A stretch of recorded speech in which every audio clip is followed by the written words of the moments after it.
Welcome to the podcast for real life heroines. I'm your host, Susanna Liller. In each episode, I talk with women who dare to be themselves, real heroines who take risks, both big and small. They try new things, challenge themselves, and take leaps into the unknown. Together, we'll hear stories of women stepping into courage, finding and using their voice, and realizing the gifts they were born to give. Let's begin. Hello, everyone. Welcome to the podcast for real life heroines, where I get to speak today with Leslie Parker about incontinence and all those pesky issues that we women in particular can have with our bladders.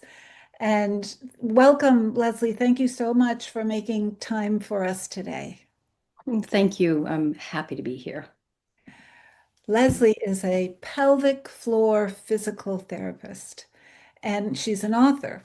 She's an author of this book, The Art of Control, A Woman's Guide to Bladder Care, which is what we're going to be talking about today. She is very experienced, 25 years of extensive knowledge in women's, men's, and pediatric pelvic floor health. And I'll tell you, I didn't even think I knew that there was such a categorization of physical therapists.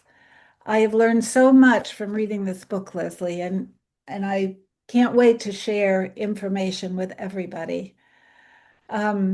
So you wrote The Art of Control while you were healing from breast cancer.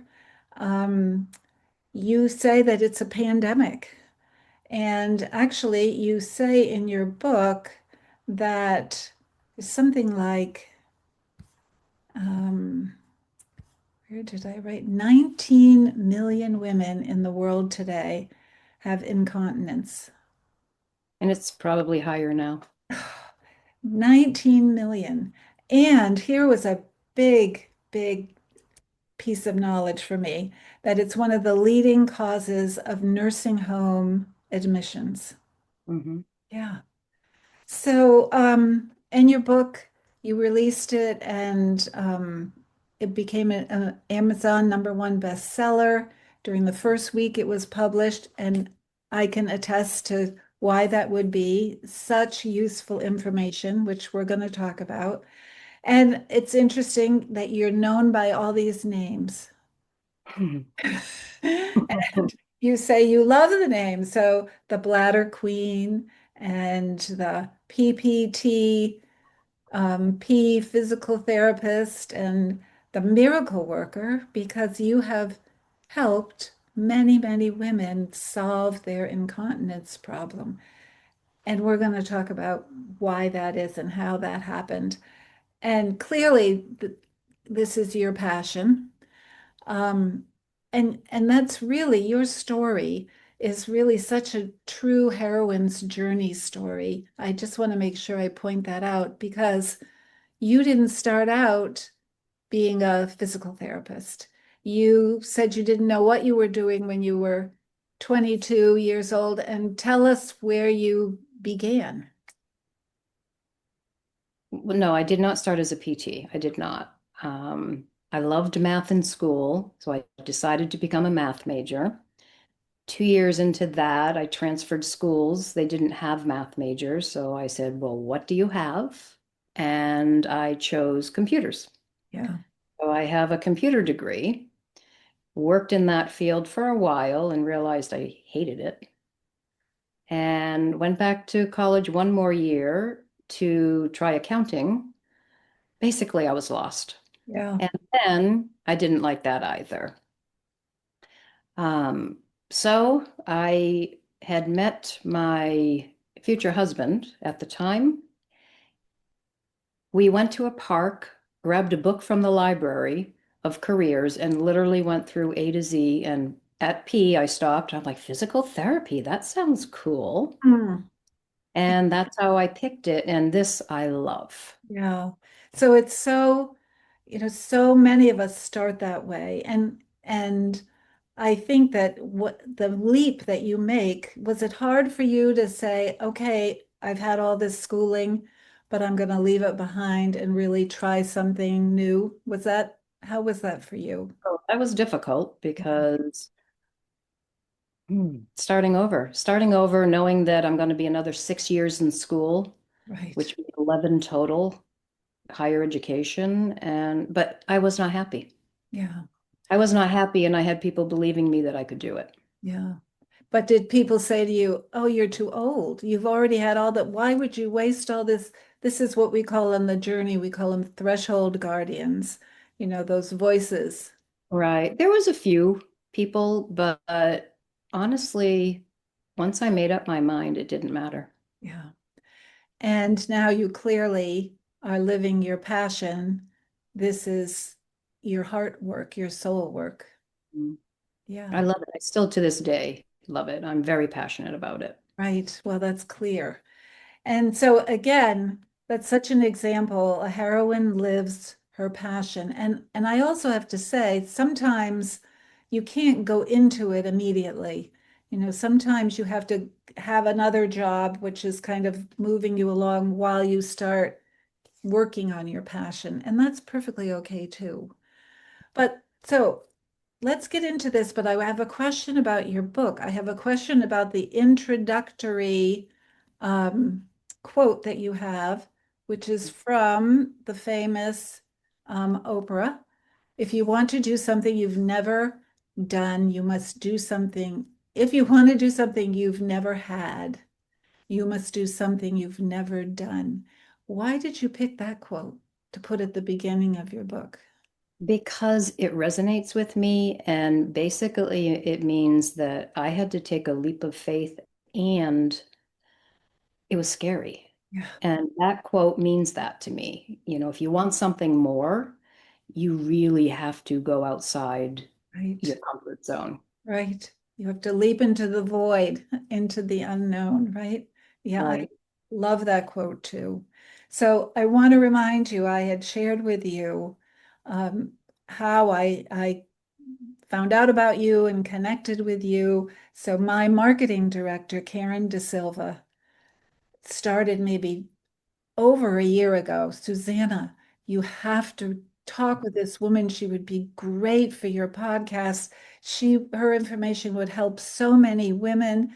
And she said she had gotten your book. She walks 2 miles every day around the block in the little town of Bath. And she would have problems. She would get to a certain point and basically have to run home to make it home in time. And she read your book and she has cured her problem.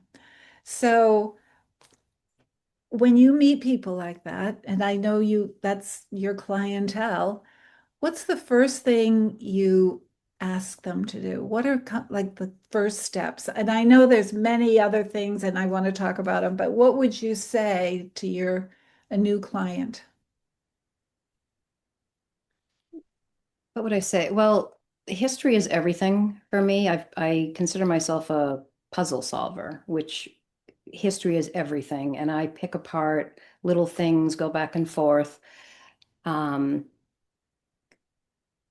I don't know what's the first thing. I get them comfortable with me. Yeah, I get them to laugh. I get them to be open, ask me anything. I think if somebody's going to buy into it, that it can help them, they have to feel comfortable, and you have to have a connection. And I'm really good at getting that connection because I have such empathy for people. So I get them, honestly, I just get them to believe that they have hope. that is Uh, possible. Most of them have no hope, and people will cry, and they, I get them to have hope. And I don't know if there's one thing I ask them to do, other than without asking them to trust me. Yeah. And so, and I know that you treat a range of people who you say one drop is a leak. But then you also have people that have to use pads and things because it's more than just one drop. And um, well, let's just get into some of the things you suggest. And this is going to be a little bit me-centered because I don't consider myself to have a problem yet, but I got from your book that it's a progression. And I am definitely doing some of these things that makes my bladder irritated. Mhm. And maybe you could tell us, because this is one of the things I'm really bad at. So what are the ferocious four? So there are certain things that irritate the bladder, things that the bladder doesn't like, but it doesn't mean we can't have them. And I'm very specific about that. Things that irritate the bladder make the bladder very unhappy. It can make us have to pee more frequently. It can give us urgency and it can make us leak. So the four big ones are um, alcohol, caffeine, carbonation, even if it's water, and any acidic drink. Yeah. OJ, tomato juice, lemonades, things like that. And it doesn't mean again that you can't have them, and I'm very specific to tell that to people, but you shouldn't have a lot of them, and you need way more good fluids than those. So before I ask you to tell us about the good fluids, I will just be very transparent. This is what I mean. I can't make this about me, but coffee, oh my goodness, first thing every morning. Yes, the water I drink is seltzer. Mhm. Um, Alcohol, not so much, but occasionally. And then I have given up orange juice, even though I love it. So yeah, Because look, because of the book? No, but I'll tell you because for some reason, I have read that concentrated orange juice has so much sugar in it, you should avoid it. Um, but no, it was, the book is helping me. What I'm gonna do is your recommendation, and you call it Tricks of the Trade. Mhm. And coffee, if coffee is one of your hallowed rituals, which it is for me, you suggest making half and half, half decaf, half coffee, which I can do. Of course, I can do it. Or maybe you even say a third. well, it depends on how many you're having. You Okay. don't have to do that if you're having one. Yeah. If Yeah. anything, have a glass of water before your coffee Right. because that helps dilute the irritation. Right. So the good liquids are water, regular water. Water, decaf coffee, decaf tea, milk, any milk alternative, milder juices, mostly berry juices. You can have things like Gatorade. You can add some powders to water. There are people that really don't like water. So I will get them to drink it somehow, buy a bottle of 100% juice that's a non-irritating one, put some in your water, give it some flavor. Um, Really, there's a lot of things you can have. You just want to have more of those than the others. Right, right. And the others are usually more interesting until you get Oh, of course. educated. Absolutely. It's the fun And stuff. right.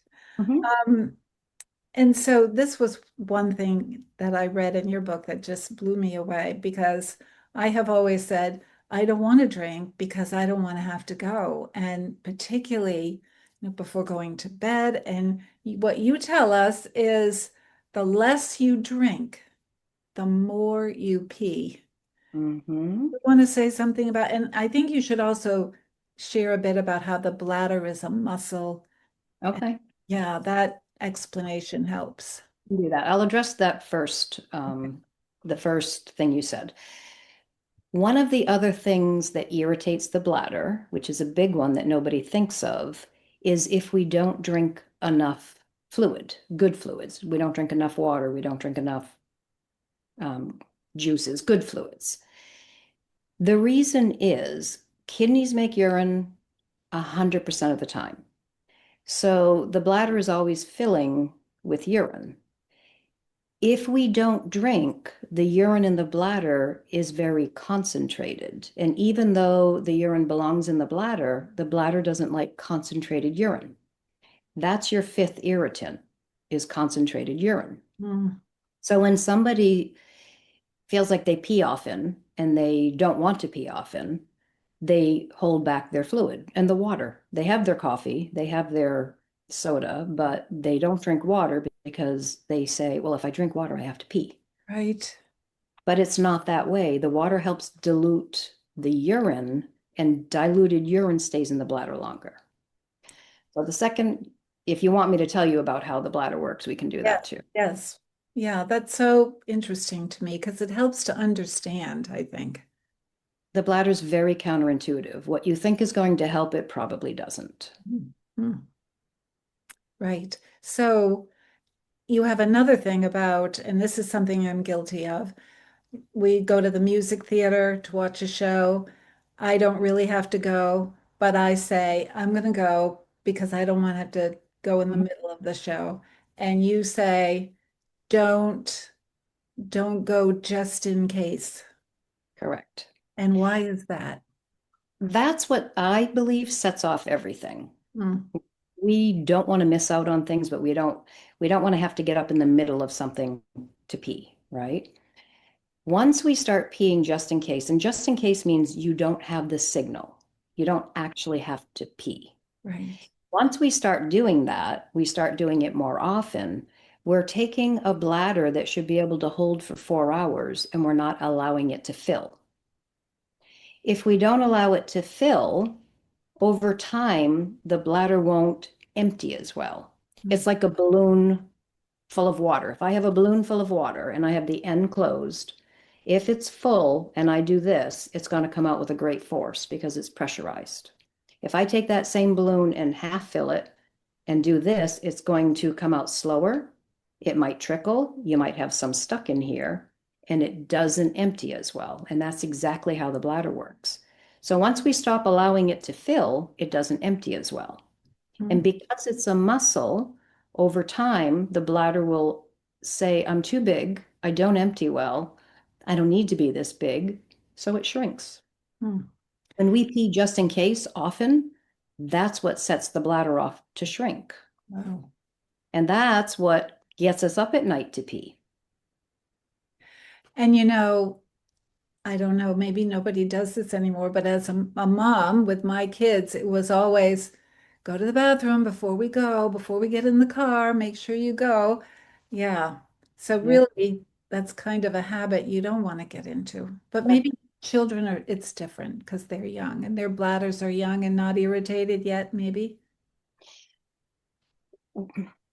Probably not like ours, but we don't feed them caffeine and we don't feed them alcohol and we don't feed them, most of us don't feed them bubbly drinks, Right. right? And water's big nowadays. Most people like water and know that it's beneficial. So no, we don't, I don't think they're irritated, but it's mostly because it's the stuff we like to drink that adults like to drink that really irritates it. Gets us in trouble. Yeah. So it's lots of things remarkable in this book for me. So another thing you say is that you should drink 8 ounces of fluid every 1.5 to 2 hours. 8 ounces every 1.5 to 2 hours. That's for people that don't drink. You can drink way more than that. That would be me. Yeah. Yes, and you start as soon as you wake up. If you're someone that doesn't like to drink, do 8 ounces every 2 hours. You're up enough, 16 hours in the day, you're up enough that that will give you your 64 ounces, which is what the bladder wants at the minimum Yeah. of fluids. So what about holding it? You know, I mean, as somebody who's been in meetings all my life, you just have to sometimes suck it up and hold it. And that's probably not good for you, right? It depends on how long you hold it for. So the newest thing I'm hearing from clients is, well, I was told not to hold it more than 2 hours, and I have no idea where that comes from. And it's not correct. Mm. Should be our bladder should be able to hold for 4 hours and 5 Really? if we want to. It should Really? be a 4 hour bladder. Huh. So the reason we want a 4 hour bladder on a regular basis is because kidneys make urine faster when we're awake and they make it slower when we're asleep. So it takes twice as long for the bladder to fill when we're asleep, which gives us the 8 hour night without having to get up to pee. That seems like just such a dream to me because, of course, I started off never having to get up, and then it was once a night, and now it's twice a night. And so tell us how you help people with getting beyond getting up in the middle of the night. That comes naturally when you work on it in the daytime. So the quickest way to get results is do your fluids. Drink your fluids. You're not going to remember to drink every 2 hours if you're not used to it. So you set a timer and make sure wherever you are, have water with you. When we're born, our body knows everything we need. We know when we're hot, we're cold, we're tired, we're hungry, we're thirsty. The body's amazing. Over time, if we stop giving it fluid when it keeps telling us we're thirsty, the body stops telling us we're thirsty because it's not getting what it wants. So, in order for you to remember easily to drink 8 ounces every 2 hours, set a timer. Hmm. And do those cues come back then? Will it start telling me that I'm thirsty? Because I'm not getting that during the day. I'm really not. But you're probably not consistent yet. Yeah. So, what we're doing is creating the thirst again by creating the habit. So, you don't feel thirsty, but you drink it.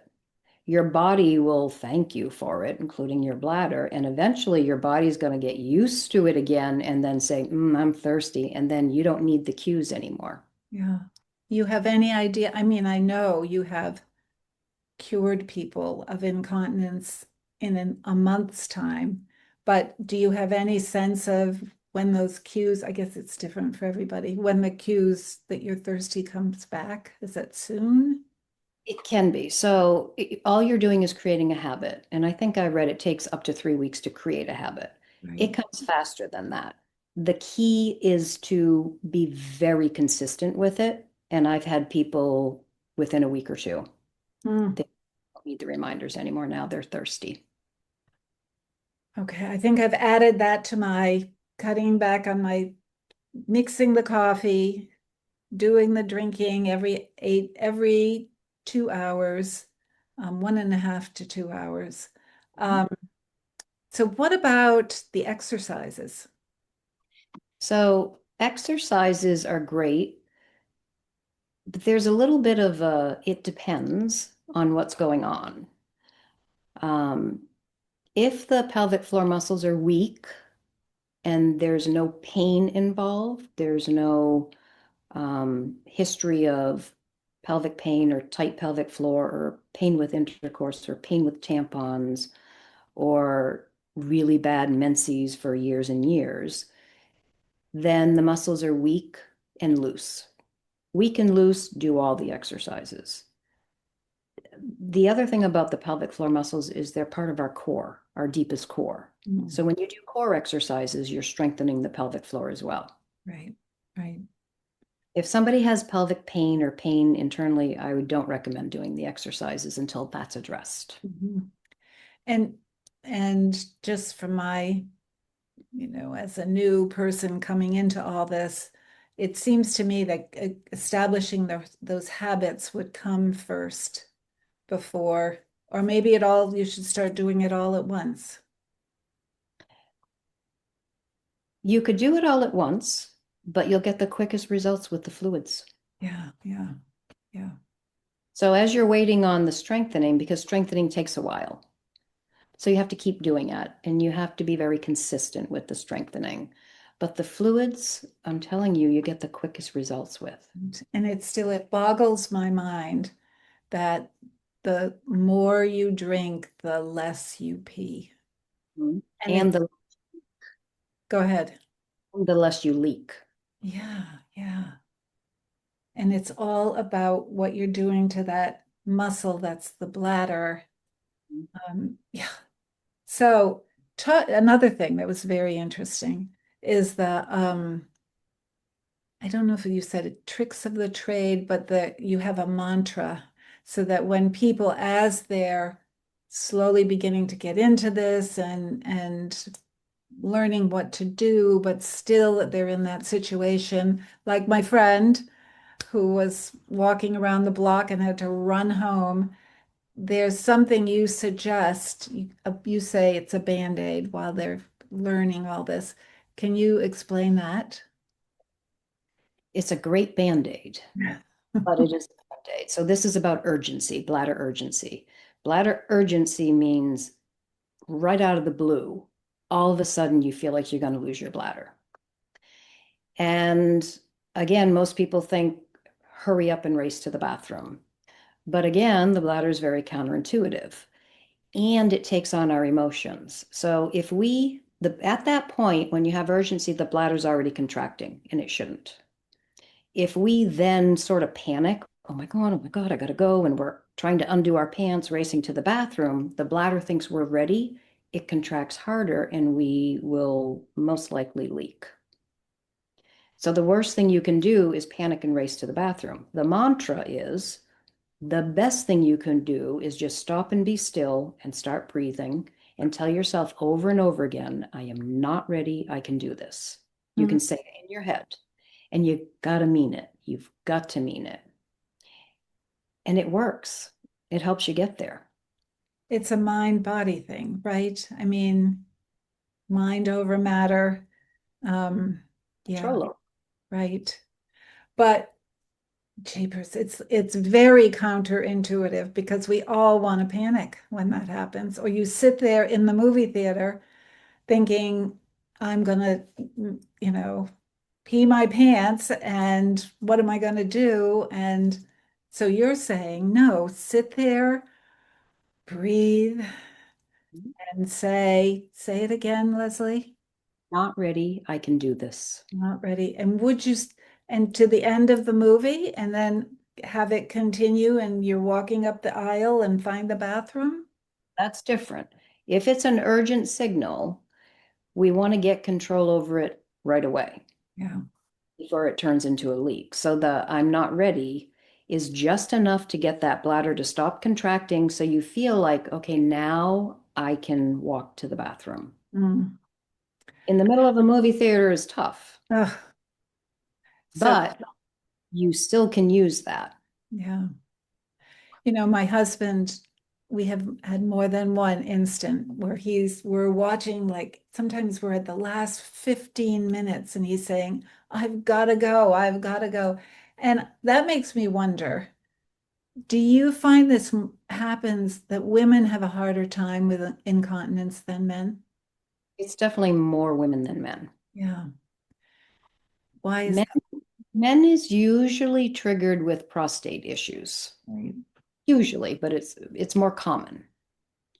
But women, it's way more women than men. Yeah. Hmm. And that statistic about how many, and then that it's one of the major causes that women go into nursing homes. So am I right in thinking that they say it's time for me to go because I've got so much incontinence, or somebody else decides that? They end up not being like, if it's your family, they end up not being able to care for them and they end up putting them in a nursing home. Yeah. However, there's a really interesting study that was done a long time ago where they put a perfectly continent woman in a nursing home, and they did many of these. And within, I think, a year, she was incontinent. And part of it, I believe, has to do with the situation. You have to wait for somebody to come get you, to bring you to the bathroom if you're not safe. There also are nursing homes, and I've seen this firsthand, where somebody will say, can you take me to the bathroom? And they say, you got the pad on, just pee in your pad. Oh, yeah, It's just terrible. it is terrible. Staffed, whatever reason. But yes, once you're in a nursing home, even if you don't leak, chances are you're going to. Yeah. So that makes me think of how you talk about the progression, and I think I'm understanding it correctly. So how this kind of gets worse. And you say, I think it's in the beginning, you say you might not be leaking, but you're going to if you're not aware and if you're not doing these things. So what is the progression? The way I see it is the first thing we start doing is peeing just in case. So let's say we're not getting up at night, we're not leaking, and our bladder's fine. We can wait. But it's convenient to pee before I leave my house to go somewhere. I'd rather pee in my own house, of course. And then you start doing that more and more often. Then the bladder shrinks because we're not allowing it to fill. So what I see happens first is frequency. What used to be convenient now is necessary because you can't hold it longer. Right. The next thing that shows up is getting up at night to pee because the more you pee in the daytime, you're going to start getting up at night to pee. And then when women start peeing more frequently, they say, oh, I better not drink. If I don't drink, then I won't have to pee. Right. Now they're irritating their bladder. And then they can start leaking. So it's this cycle. It's this terrible cycle. And then they stop drinking before bed. They get up 3, 4 times a night. So they say, well, I don't drink after 6 o'clock. And I say, well, what time do you go to bed? Well, 10:30 or 11. So they're going 4.5, 5 hours without anything before bed, thinking they're helping it. But now their bladder is super irritated by the time they go to bed. So it Right. makes it worse. Right. And again, it's getting irritated because that urine is getting so concentrated. Yeah. Exactly. And once your bladder shrinks, can it unshrink? You can stretch it. Yeah. Hmm. Bladder's a muscle. You can stretch a muscle. Right. Stretch it with fluid and timing, and then trying to wait a little bit longer. Yeah. Yeah, I remember my Aunt Thelma saying that she never drinks anything after, she said 8 o'clock. And she ended up having, there is an operation, I think, that you can get that helps you with your bladder, right? She had a prolapsed bladder or something. People have a prolapse bladder. If it's severe, it's a surgery.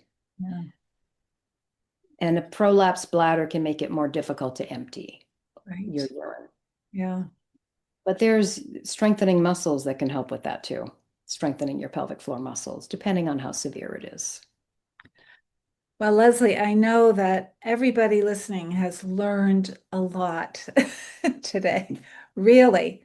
And I know you're not going to be able to accommodate all these new people to your practice. So the only answer is for them to get this book, which we will put all this information, of course, including your website, innerbalancept.com, in the show notes.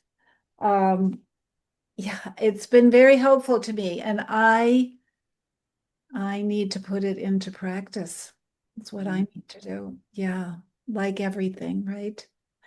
So I'm wondering, we talked about a lot of things today, and I had made notes, and I want to make sure there wasn't, is there anything that we didn't talk about that you want to, well, anything that you want to add, but then I'm going to ask you the big ending question.